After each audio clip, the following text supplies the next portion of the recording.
사랑하는 성도 여러분, 시청자 여러분, 우리가 하나님의 말씀대로 살기 위해 노력할 때 세상 사람들 중에는, 그리고 심지어 하나님을 믿는다 하는 사람들 중에서도 이런 말을 하는 사람들이 있습니다. 참 유별나게 믿는다. 하나님은 우리의 형편과 처지를 다 아시는데 꼭 그렇게까지 해야 하느냐 하는 것이죠. 그러나 신명기 10장 13절에 우리 하나님께서는 내가 오늘날 내 행복을 위하여 내게 명하는 여호와의 명령과 규례를 지킬 것이 아니냐라고 말씀하셨습니다. 그렇습니다. 아버지 하나님께서는 우리 하나님의 자녀들이 이 땅에서도 행복한 삶을 살기를 원하십니다. 그리고 그 행복한 삶의 비결을 성경에 다 담아 놓으셨지요. 그래서 이 시간에 행복한 삶의 비결 중 화목을 이루는 방법을 성도 여러분에게 소개해 드리고자 합니다. 여러분에게 이 화목 한 가지만 온전히 임한다 해도 여러분이 있는 곳은 천국 같다고 할 만큼 행복이 넘치게 될 것입니다. 그러므로 이 말씀을 잘 양식 삼으셔서 이 땅에 사는 동안에도 주 안에서 가장 행복한 모든 성도님들이 되시길 주님의 이름으로 축원합니다. 사랑하는 성도 여러분, 화목이란 뜻이 맞고 정다움이라는 의미입니다.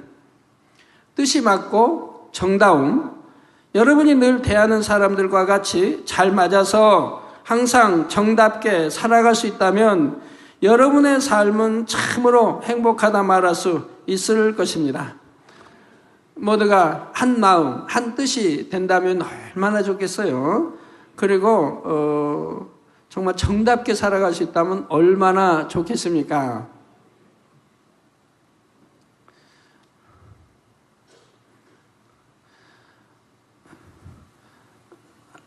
아침에 가정 인사에 참 재밌는 가정이 있어요.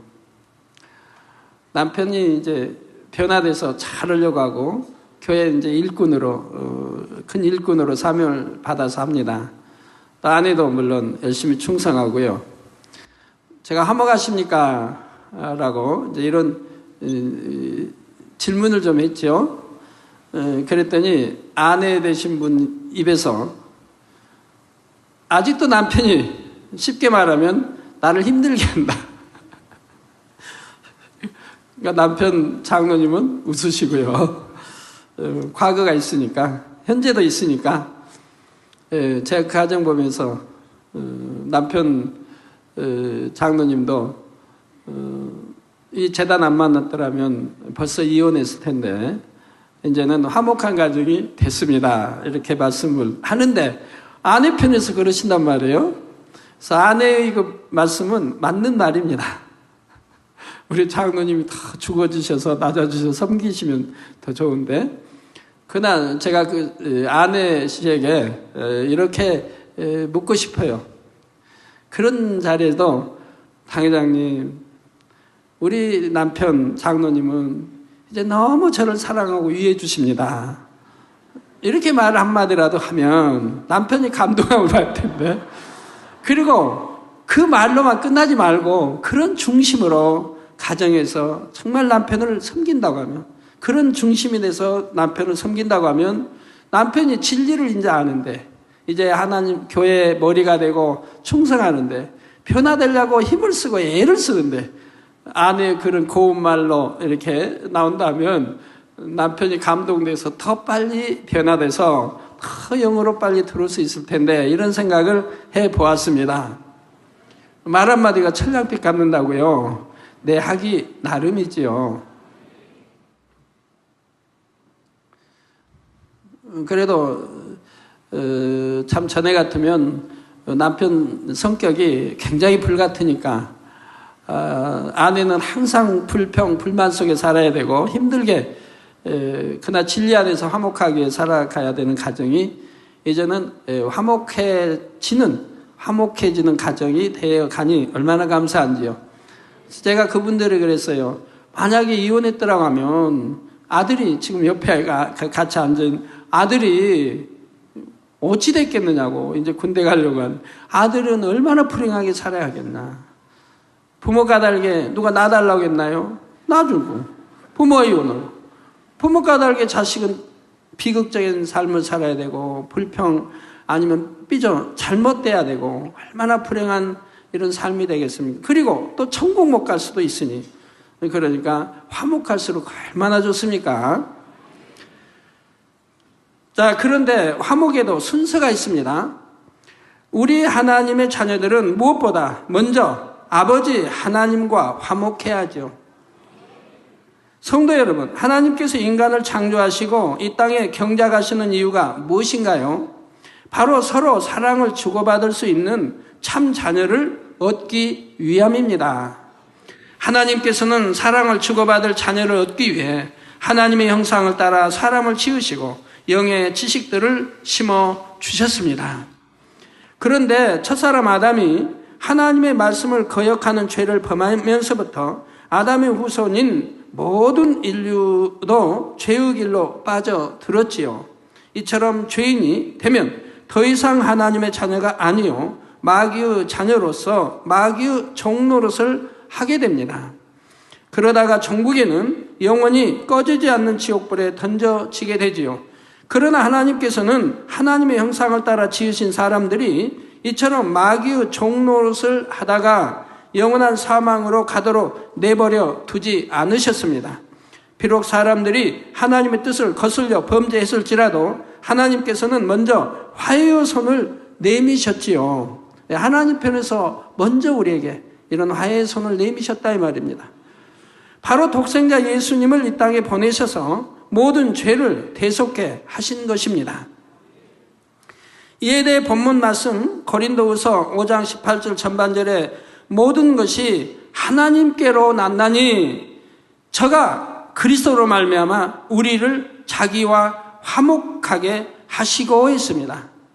예수로, 독생자 예수로 말미암아 저가 우리를 자기와 하나님과 화목하게 하셨다. 그래서 하나님이 먼저 손을 내밀으셨고 독생자 아들까지 줘서 우리와 화목되기를 원하셨다 이 말입니다. 그래서 우리 주님은 요한일서에 보면 화목 제물로 드려졌다고 말씀을 하고 있는 것이죠. 하나님께서는 이처럼 죄인들과 화목하시기 위해 사랑하시는 아들 예수님을 십자가에 철저히 희생시키셨지요. 그리고 누구든지 예수님을 구세주로 믿으면 그의 죄를 모두 사해 주시고 성령을 보내셔서 하나님의 자녀로 삼아 주셨습니다. 이에 갈라디아서 4장 6절에 너희가 아들인 거로 하나님이 그 아들의 영을 우리 마음 가운데 보내사 그 아들의 영, 그 아들의 영, 곧 성령을 우리 마음 가운데 보내사 아바 아버지라 부르게 하셨느니라 했습니다. 저 너희가 아들인 거로 하나님이 우리를 아들처럼 여기신다 이 말이에요. 딸들도 다 속합니다. 아들 안에 딸도 다 속해요. 이처럼 예수 그리스도로 말미암아 죄인에서 하나님의 자녀로 새롭게 태어난 놀라운 은혜를 입은 사람들은 다시 죄를 지어서는 안 됩니다. 죄를 지으면 다시금 하나님과 화목이 깨어지고 원수마귀 사단의 역사를 받으니 하나님께 구하여도 응답받지 못하기 때문이지요. 이에 대해 에레미야 5장 25절에 너희 허물이 이러한 일들을 물리쳤고 너희 죄가 너희에게 오는 좋은 것을 막았느니라 했죠. 늘 하나님 말씀 드리지 않습니까? 우리가 말씀대로 살면 빛 가운데 살면 하나님이 축복 주시고 그래서 연단 받는 것도 빛 가운데 살지 못하기 때문에 말씀에 순종하지 못하기 때문에 연단해서 축복받으시는 그런 만들어 아버지가 축복해 주신다고 말씀하고 있지 않습니까? 그래서 영혼이 잘 되면 범사가 잘 되고 그래서 영혼이 잘 되면 범사 만사형통하고 건강의 축복을 받는다고 성경에 기록하고 있지 않습니까? 바로 이와 같이 너희 허물이 이러한 일들을 물리쳤고 너희 죄가 너희에게 오는 좋은 것을 막았다 이 말입니다. 하나님은 우리에게 좋은 거 주시곤 하지만 우리 죄가 하나님과 담이 되어서 하나님이 주시곤 한 축복을 우리가 받을 수 없게 되었다는 것입니다. 그러나 받은 바 은혜에 감사함으로 하나님의 말씀인 빛 가운데 행한다면 아버지 하나님과 화목한 가운데 무엇이든지 구하는 바를 응답받을 수가 있습니다. 화목한 가정에서는 자녀가 부모에게 무엇을 달라고 할 때 부모가 들어줄 수만 있다면 들어주지요. 능력만 있다면 들어주지요. 하물며 영의 아버지가 되신 우리 하나님께서 화목한 자녀에게 무엇을 응답해 주시지 못하겠는지요. 마태복음 7장 11절에도 말씀하시기를 너희가 악한 자라도 좋은 것으로 자식에게 줄 줄 알거든. 하물며 하늘에 계신 너희 아버지께서 구하는 자에게 좋은 것으로 주시지 않겠느냐 하셨습니다. 또한 요한일서 3장 21절 22절에는 사랑하는 자들아 만일 우리 마음이 우리를 책망할 것이 없으면 하나님 앞에서 담대함을 얻고 무엇이든지 구하는 바를 그에게 즉 하나님께 받나니 이는 우리가 그의 계명들을 지키고 즉 무엇이든지 구하는 바를 하나님께로 받으려고 하면 우리가 그의 계명 즉 하나님의 계명을 지키고 그 앞에서 기뻐하시는 것을 행함이라. 아버지가 기뻐하시는 것 즉 빛 가운데 살면 선 가운데 살면 아버지가 기뻐하시죠. 그리고 충성하면 기뻐하시죠.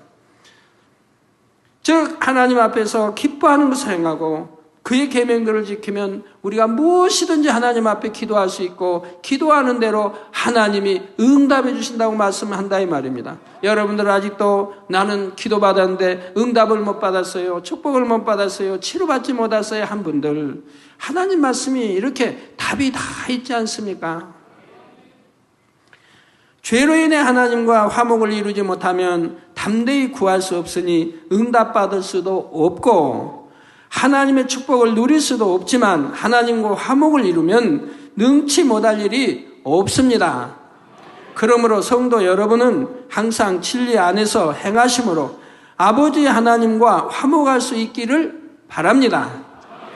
사랑하는 성도 여러분, 우리가 먼저는 우리 영혼의 아버지이신 하나님과 화목해야 하고 다음으로는 모든 사람과 화목해야 합니다. 본문 고린도후서 5장 18절 후반절에서 19절에도 보면 또 우리에게 화목하게 하는 직책을 주셨으니 이는 하나님께서 그리스도 안에 계시사 세상을 자기와 화목하게 하시며 저희의 죄를 저희에게 돌리지 아니하시고 화목하게 하는 말씀을 우리에게 부탁하셨느니라 말씀하셨지요. 하나님 편에서는 어찌하든 그리스도 안에서 주 안에서 우리와 하나님 사이 화목하시기를 화목해 되기를 원하십니다. 여기서 우리에게 화목하게 하는 직책을 주셨다는 것은 아직도 죄 가운데 행함으로 사망으로 가며 하나님과 화목하지 않은 사람들에게 예수 그리스도의 복음을 전하여 그들도 하나님과 화목하도록 해야 한다는 뜻이지요. 그리고 데살로니가전서 5장 13절에는 이처럼 화목해 하는 직책을 받은 사람들을 사랑 안에서 가장 귀히 여기며 너희끼리 화목하라 말씀하셨습니다. 그런데 사람들이 서로 화목하지 못하는 가장 근본적인 이유는 무엇일까요? 그것은 자기 생각과 이론이 진리에 맞지 않는데도 서로 자기가 옳다고 고집하기 때문에 화목할 수가 없는 것입니다. 진리인 하나님의 말씀은 용서하라, 원수까지 사랑하라, 섬기는 자가 되어라 하시는데 그러한 하나님의 말씀은 행치 않으면서 여전히 자신의 뜻만 고집하는 것이지요. 자기 뜻, 자기 의를 내세우지 않고 진리인 하나님의 말씀대로 행하는 사람이 있다면 그가 몸담고 있는 것은 화목하게 됩니다. 그 중에서도 가정이라는 울타리는 가장 사랑이 넘치고 화목해야 할 곳이지요. 아버지 하나님께서도 우리가 화목한 가정을 이루기를 원하시기에 자녀는 부모를 공경하고 부부는 서로 사랑하며 형제간에 우애할 것 등을 말씀하셨습니다. 우리 성도님들 가정을 제가 두루 살펴보면 자녀들을 보면 부모를 알 수 있고 부모를 보면 자녀들을 알 수 있습니다. 우리 부모님들이 정말 화목하고 화평하고 화목하고 하나님을 사랑하고 주 안에서 하나님과 먼저 화목하고, 그리고 부부간에 화목한 가정들의 자녀들은 빗나가는 자녀들을 보질 못합니다. 빗나가는 자녀들이 없어요. 그들도 또 하나님과 화목하고 하나님을 사랑하고 진리를 사랑하며 열심히 신앙생활 잘하는 것만 저는 보인단 말이에요. 근데 부부가 화목하지 못하면 자녀들이 빗나가 있고 잘못되어 있고 아니면 삐져 있고 여러 가지 형태를 봅니다. 삐져 있다고 하는 것은 제 앞에 와서도 기뻐하고 행복한 게 아니고 하고 있다든가 뭐 그냥 반갑지 않다든가 이런 삐짐. 그러니 뭐 부모에게 얼마나 부모에게 불평불만이 많다는 얘기입니까? 그러나 부모에게 불평불만이 설령 있다 해도 하나님 사이는 화목하고 목자하고는 화목해야지, 목자가 그 부모들 다투고 싸우라고 가르쳤나요?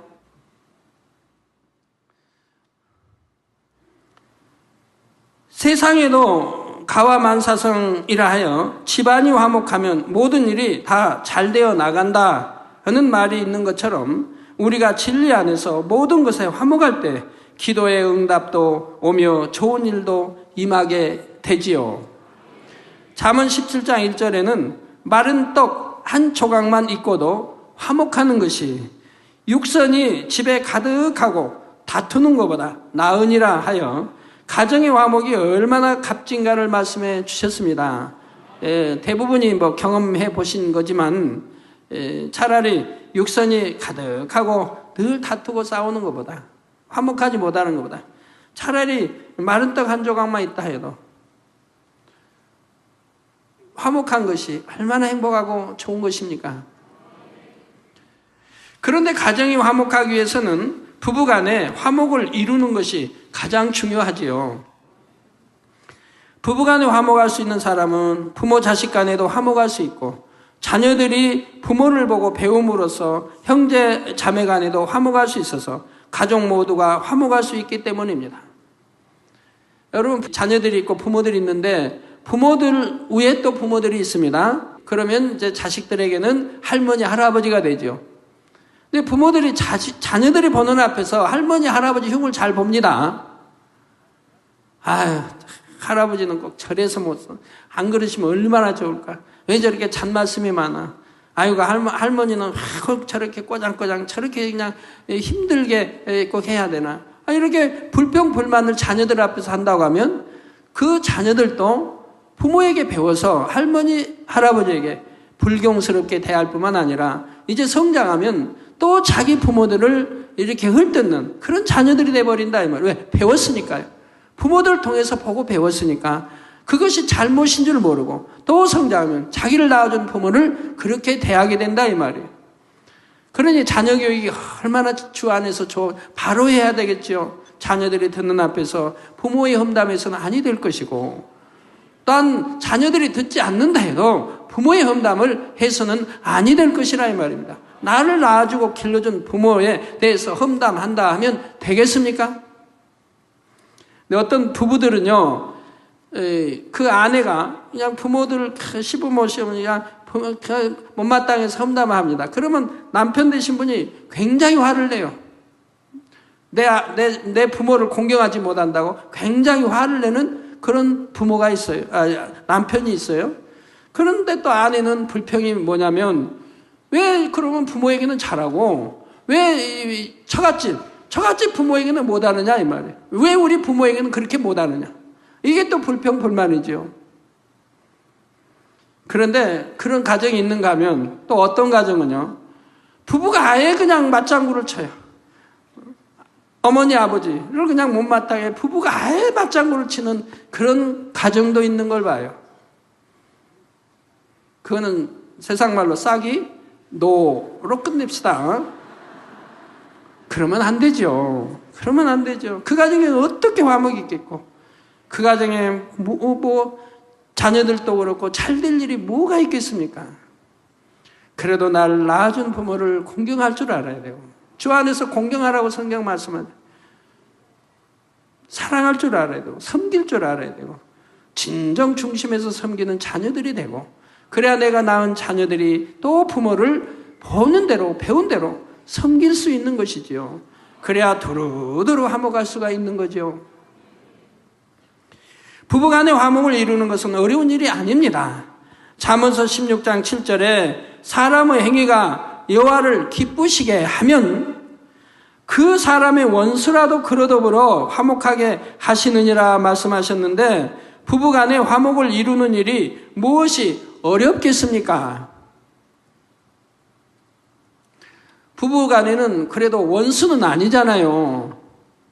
원수는 아닌데 참 우리나라 옛날 분들 보면, 제가 어려서 성장하면서 보면 그 부부간에 싸우면은 그런 말을 참 많이 해요. 그 어머니 편에서, 저희 어머니 말고요, 여자 그 어머니 편에서 아유 저 원수, 제 원수래요. 남편이 원수래. 그냥 아유 저 원수만 없으면. 그런 말을 참 많이 들어봤습니다. 남편이 원수여가지고 어떻게 살아갑니까? 거기다가 또 심하게 욕까지 하는, 저주까지 퍼붓는 그런 분들을 참 많이 제가 봤어요. 근데 원수도 아닌데 부부간에 원수까지라도 더불어 화목하게 된다. 하나님, 사람 행위가 여호와를 기쁘시게 하면 원수까지라도 화목해 하시는데, 사람 행위가 여호와를, 하나님을 기쁘시게 한다면 부부간에 어찌 화목을 이루어지지 아니하겠습니까?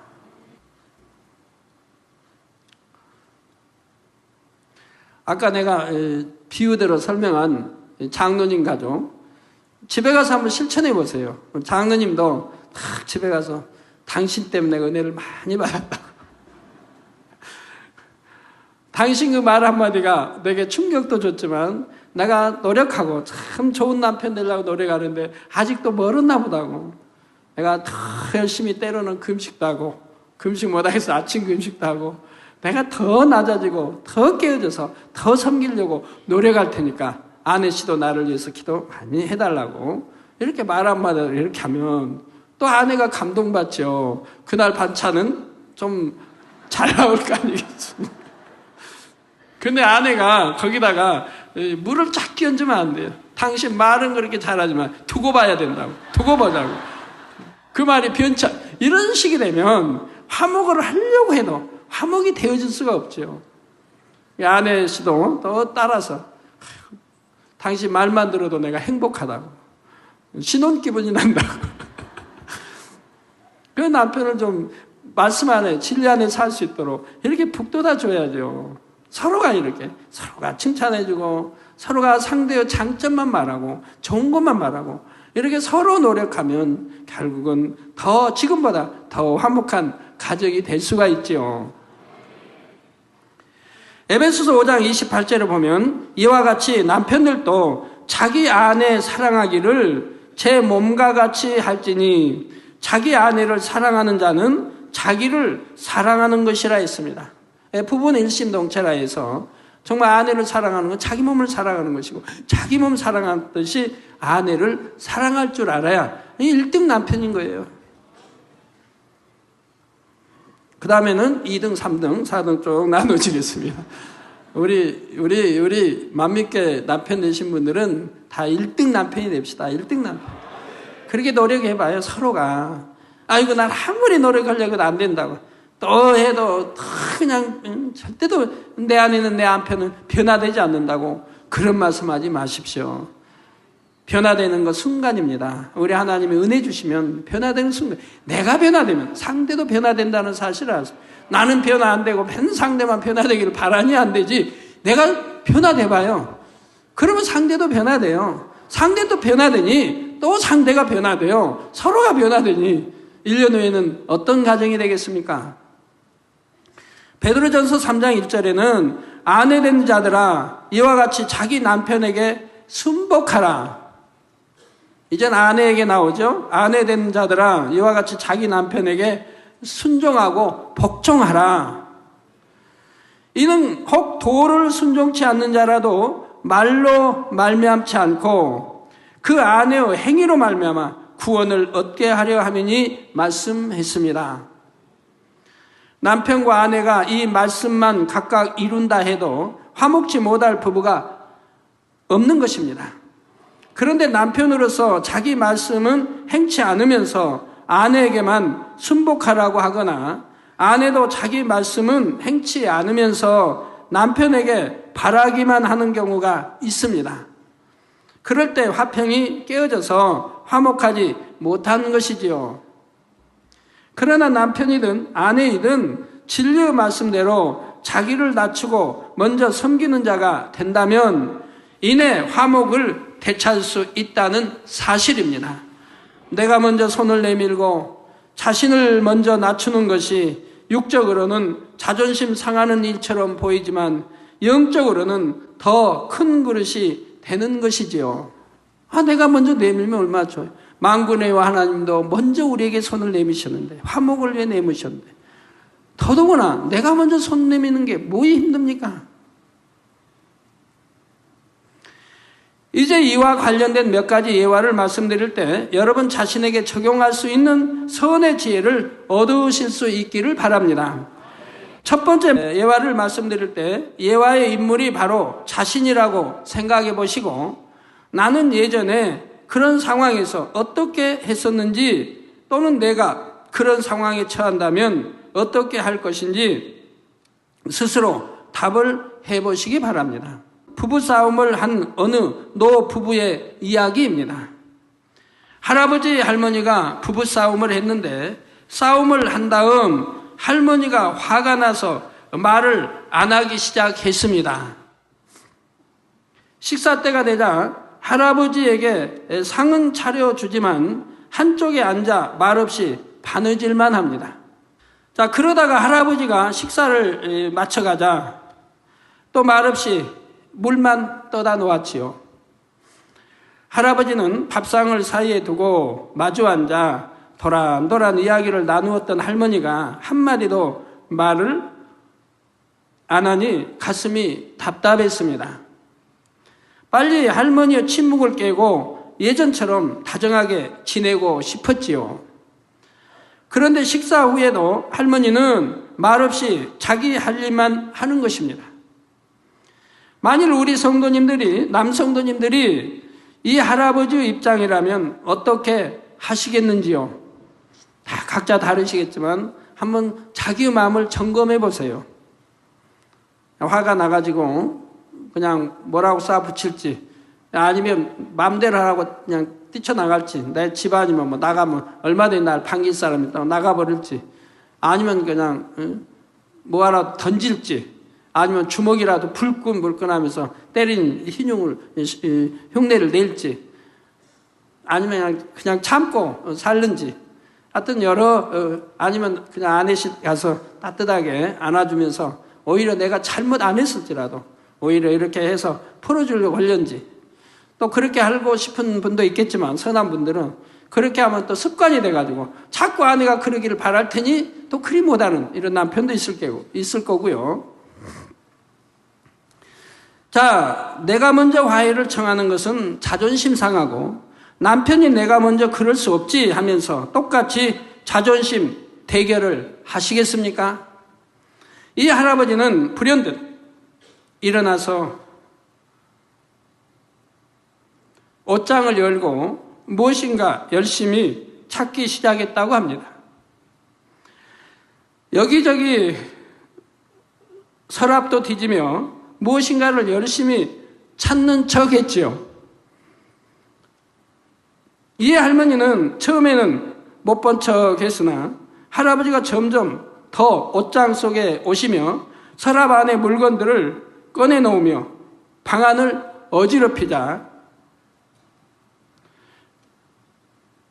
결국 궁금증을 견디지 못하고 퉁명스럽게 말문을 열었습니다.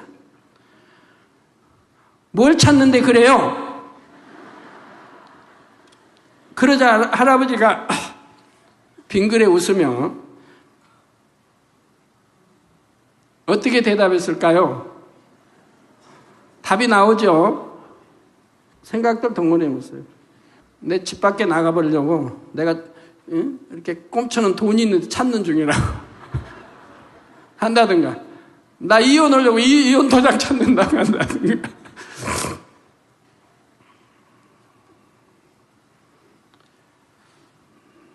자, 할아버지 대답은 이렇습니다. 당신의 목소리를 찾았는데 이제야 찾았네.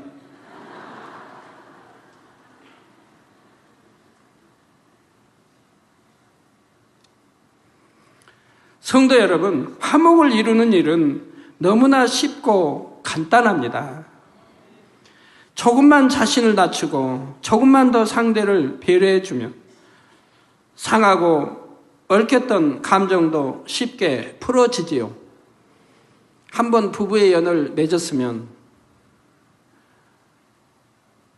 검은 머리가 팥불이 되도록 흰머리 될 때까지 일생을 화목하게 아름답게 살기를 원하시고, 어떤 분들은 그러죠. 당신 죽을 때 나도 따라 죽고 내가 죽을 때 당신도 따라 죽고 우리 같이 죽자, 이런 말씀을 하는 분들도 있습니다. 그만큼 사랑스럽다는 얘기죠. 당신 없이는 못 산다는 얘기죠. 그런다고 따라 죽은 사람은 극히 드물지만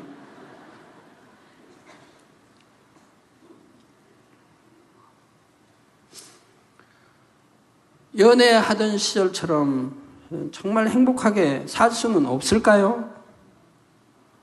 내가 먼저 배려해주고 상대의 마음 이해해주고 상대의 마음이 되어주고 섬겨주고 낮아지고 상대의 유익만 구하고 이렇게 일생을 살 수는 없을까요? 부부간에 서로가 그런다면 그 가정은 완전히 천국 아니겠습니까?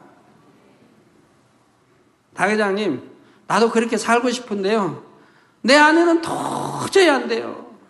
아무리 이해해주고 아무리 섬겨줘도 맨 섬겨달라고 하고 또 이해 안 될 일만 되풀이하고 아무리 말로 해도 순종도 안 하고 들어주려고도 안 하고 내가 그냥 하루 이틀 다니고 어떻게 삽니까? 안 살면 헤어진다고요? 그래서 자녀들은 어찌하고요?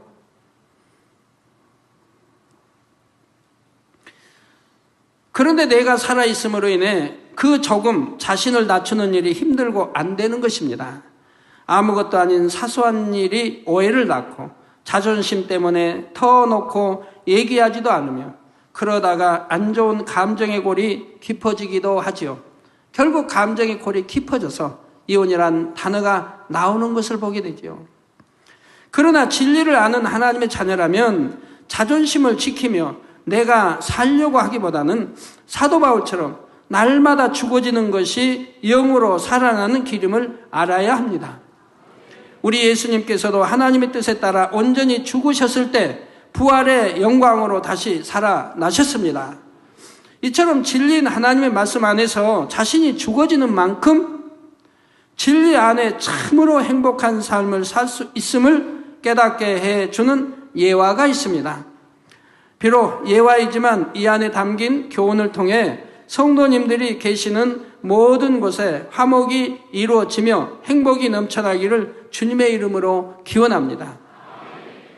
너무도 불행한 가정생활을 비관하여 차라리 죽기를 바라던 한 부인이 있었습니다. 그래서 이 부인은 하나님, 너무 힘들어요. 빨리 천국에 가고 싶어요. 라고 기도했지요. 이에 하나님께서는 내 마음을 이해한다. 내 소원을 들어줄 테니 그 전에 내 말대로 몇 가지를 할 수 있겠니? 하고 물으셨습니다. 그 부인이 그렇게 하겠노라고 하자 하나님께서는 먼저 내 집안이 지저분한 것 같은데 내가 죽은 후 참 살림을 잘했다는 말을 듣도록 3일 동안 집안을 깨끗이 청소하여라 하셨지요. 그러면 이 여자의 아내의 마음이 어떻다는 걸 알 수 있죠. 하나님께서 깨끗이 청소하라면 집안이 더럽다는 얘기니까 마음도 더럽다는 얘기죠. 물론 집안이 깨끗하다고 해서 마음이 깨끗하다는 뜻은 아닙니다. 그러나 마음이 깨끗하면 집안도 깨끗해집니다. 그러나 집안은 깨끗하다 해도 마음까지 깨끗해지는 건 아닙니다. 그러나 마음이 깨끗하면 집안은 자동적으로 깨끗하게 항상 정리정돈하고 보기에 깨끗하게 아름답게 하게 되어 있습니다. 이 앞뒤 앞마루 뒷마루가 안 맞죠? 이해가 되시나요? 그래서 3일 동안 집안을 깨끗이 청소하여라. 그래서 부인이 3일 동안 열심히 청소하고 나자 집안은 이전과 아주 다른 새집처럼 되었습니다.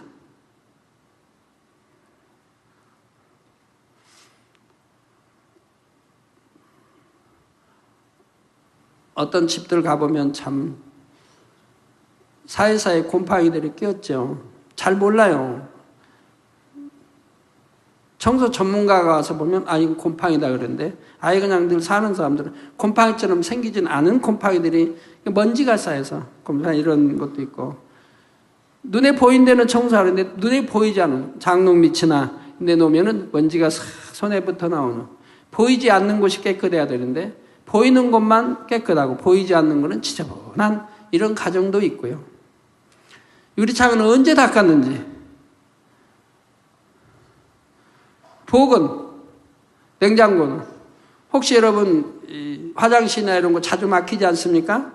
1년에 한 번이라도 막히시는 분들, 얼마나 명심하지 못하면 그냥 화장실에다 휴지를 얼만큼 그냥 집어여가지고 막히는 경우가 있지 않습니까?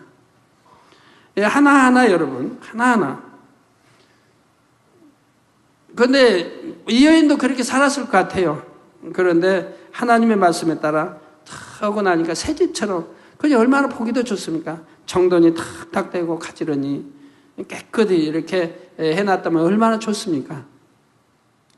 하나님께서 이번에는 아이들이 마음에 걸리지 않니? 내가 죽은 후 아이들이 엄마가 우리를 정말 사랑했다고 느끼도록 앞으로 3일 동안에 아이들에게 최대한 사랑을 주려 하셨습니다. 이에 부인은 3일 동안 아이들을 최대한 사랑으로 품어주고 정성스럽게 요리도 만들어 주었지요. 그러니까 그 이전에는 그리 못했다는 얘기죠. 그러니까 하나님께서 그러한 것들을, 단점들을 지금 지적해 주시는 겁니다. 너 이러니까 못됐다가 아니라 이렇게 참 직접적이 아닌 간접적으로 하나님이 깨우쳐 주시는 겁니다. 이렇게 3일이 지나자 하나님께서 말씀하시기를 이제 천국에 갈 때가 다 됐다. 그런데 마지막으로 한 가지 더 할 일이 남았다. 내가 남편 때문에 상처도 많이 받고 힘들었던 것을 안단다.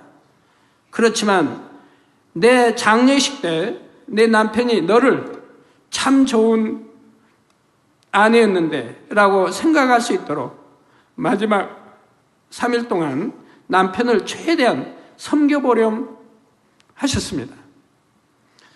그 부인은 처음에는 마음이 내키지 않았지만 이제 마지막이라고 생각하자 남편을 진심으로 섬길 수가 있었습니다.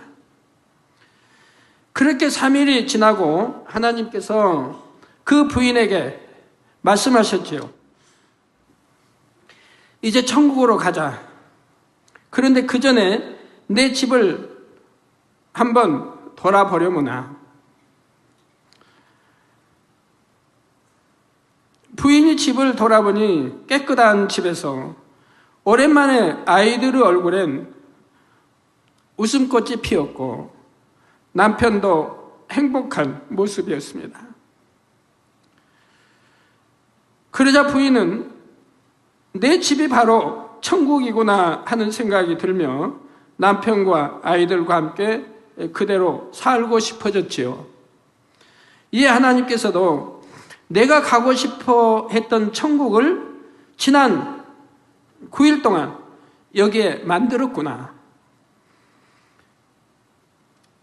여기서 행복하게 살아라 하셨다는 것입니다. 이것은 비록 예화이지만 행복과 불행은 내가 어떻게 하느냐에 달려 있다는 것을 생각해 주지요.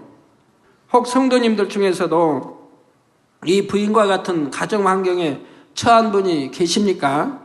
더러 상담 들어보면 더러 있지요. 또는 직장 상사나 동료들이 여러분을 너무 힘들게 하여 그만두고 싶습니까? 여러분이 어떠한 형편과 처지에 있든지 이 부인처럼 진리 안에서 자신을 온전히 죽이고 진심으로 상대를 섬겨보시기 바랍니다. 여러분이 하나님의 말씀을 믿음으로 진리 안에서 행한다면 그러한 여러분을 바라보시는 아버지 하나님께서는 여러분을 참으로 기뻐하셔서 반드시 여러분의 소원을 들어주십니다. 원수라도 화목해 주시며 하나님의 자녀인 여러분이 사람들에게 사랑받고 칭송받을 수 있도록 해 주시지요. 하나님의 말씀은 참되고 거짓이 없으며 우리 아버지 하나님은 하신 말씀을 반드시 실행하시는 신실하신 분이기 때문입니다. 이러한 하나님을 믿음으로 더욱 온전히 진리 안에서 행하시는 모든 성도님들이 되실 수 있기를 바랍니다. 결론을 말씀드립니다. 사랑하는 성도 여러분, 이 땅의 삶이 끝나면 우리는 아버지께서 우리의 행복을 위해 마련해 주신 아름다운 천국에 이르게 됩니다. 그곳에서 아버지를 찬송하고 아버지를 사랑하며 영원히 살게 되지요. 그런데 우리가 하나님의 참 자녀로서 사랑하는 아버지의 얼굴을 마음껏 배웁고 고마우신 주님의 품에도 안길 수 있기 위해서는 어떻게 해야 한다고 성경에 나옵니까? 히브리서 12장 14절과 마태복음 5장 9절에 공통적으로 화평케 하는 사람이 되어야 할 것을 말씀하시지요. 화평케 하는 사람이 있는 곳에는 화목이 이루어지고요. 그래서 먼저는 하나님과 화목할 것을 말씀드렸고 다음으로 모든 사람과도 화목할 수 있음을 예화를 통해 말씀드렸습니다. 우리 모든 성도님들이 화목이라는 이 행복한 삶의 비결을 터득하셔서 이 땅에서 가장 행복하게 살아가시며 장차 천국에서도 가장 행복한 새 예루살렘에 꼭 이루실 수 있기를 주님의 이름으로 축원합니다.